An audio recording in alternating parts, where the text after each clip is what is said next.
I bring you greetings of solidarity from the U.S. Solidarity Committee and the Global Network Against Weapons and Nuclear Power in Space. Global Network recently met in Kyoto, Japan for our 23rd annual Space Organizing Conference. We were invited to hold our meeting there by local activists in Yukawa Village who were protesting U.S. deployment of a so-called missile defense radar system aimed at China. The U.S. missile defense program is a key element in Pentagon first strike attack planning. Today, the U.S. is encircling Russia and China with missile defense systems that would serve as the shield after a Pentagon first strike attack. The missile defense shield would pick off retaliatory strikes made by Russia or China, giving the U.S. a theoretical victory.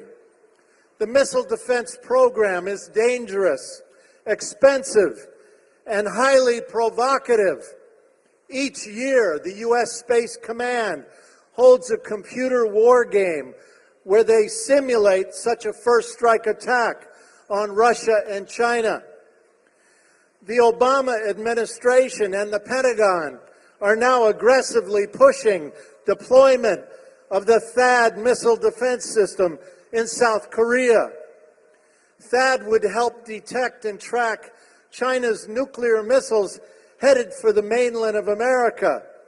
This initiative boils down to Washington trying to squeeze $1 billion out of South Korea for a program that you don't need, in addition to the $880 million per year that Seoul already pays for maintaining permanent U.S. bases across South Korea.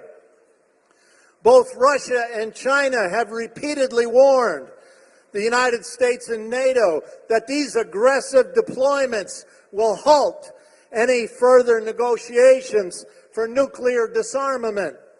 Thus, we clearly see the link between missile defense and a new arms race. All of this U.S. military mobilization is directed for one purpose: to ensure corporate control of diminishing natural resources around the world. The Pentagon has become the primary resource extraction surface for corporate globalization. The people in the United States or in Korea are not benefiting from this militarization. As the U.S. and NATO globalize their war machine, the peace movement must globalize our opposition to these endless war plans.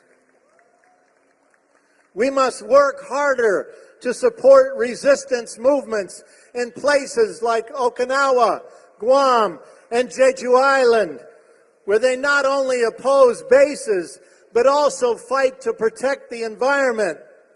We must work harder to show the public how the military is the biggest polluter on the planet.